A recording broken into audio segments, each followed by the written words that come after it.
अथक मेहनत का मीठा फल। रामदीन एक गरीब किसान था। उसका खेत छोटा था और जमीन बहुत सूखी थी।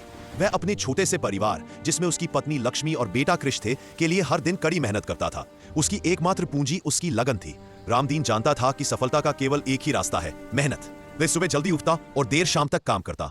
उसकी पत्नी लक्ष्मी हमेशा उसका हौसला बढ़ाती थी, चाहे हालात कितने भी बुरे क्यों ना हो।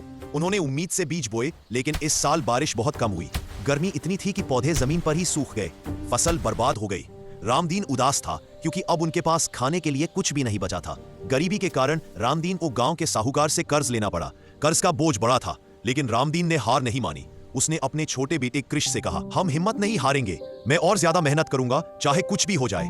रामदीन ने सोचा, अगर बारिश नहीं होती तो मैं खुद पानी लाऊंगा। उसने अपनी कुदाल उठाई और जमीन खोदनी शुरू कर दी। वह एक कुआं खोदने जा रहा था। यह एक बहुत मुश्किल काम था, जिसमें उसकी पूरी ताकत रही। दिन रात की मेहनत के बाद आखिरकार उसने एक गहरा साफ पानी का कुआं खोद डाला। लक्ष्मी और कृष ने भी छोटे छोटे काम करके उसकी मदद की, जैसे मिट्टी हटाना और अगले मौसम के लिए बीज तैयार करना। अब रामदीन अपनी फसलों को समय पर पानी दे सकता था। कुछ ही हफ्तों में उसका छोटा खेत हरे भरे पत्तों और सुनहरे दानों से भर गया। उसकी फसल पूरे गांव में सबसे अच्छी और स्वस्थ थी।